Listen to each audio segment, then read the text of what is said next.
Cái sẽ số đây ngay lúc nào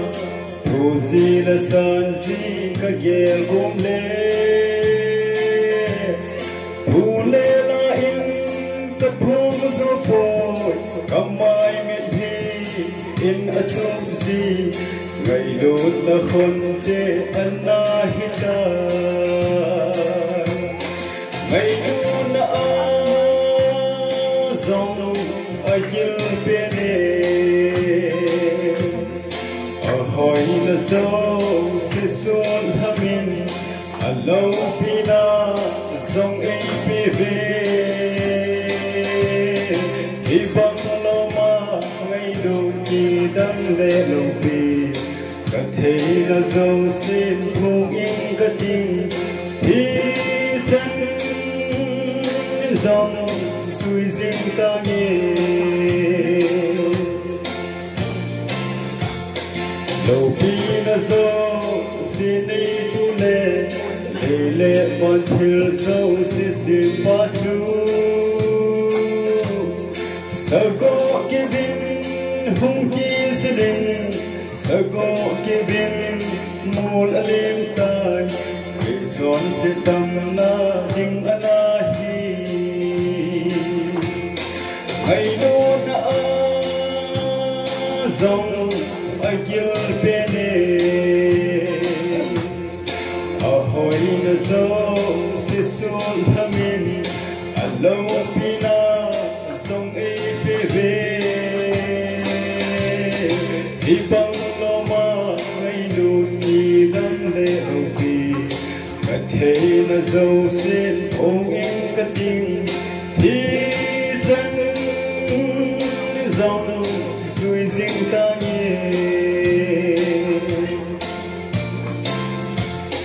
và thiên hi na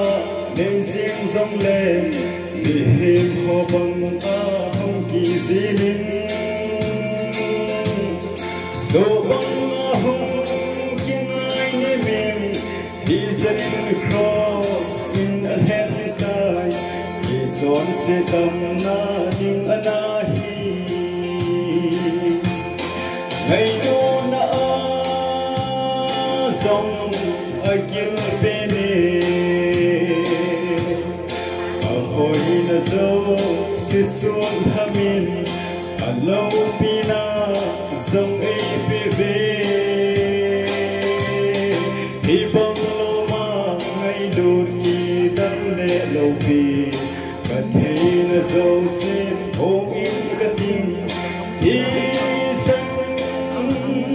dòng rồi riêng ta nhé cầm lâu để dòng su đắm ba lệ vì thi hồ riêng dòng cái thầu ba chú amma dòng khi su đắm là vì thì dân cross in a hen tai thì chọn sẽ tâm na đình anahi ngày đó đã dòng ai kiếm bên hỏi là dấu sẽ xuân hamin alo pina dòng ai về hy vọng lo mà ngày đôi nhị đắm lệ lâu vì cần thấy là dấu xin ôm in cả tình thì chân dòng duy riêng ta nhé mà hát hoa bên lại xin miền mặt địa đi tao bị opa ama hongai na min athil bola epo veti ngày lột na azong akhon te ngày lột na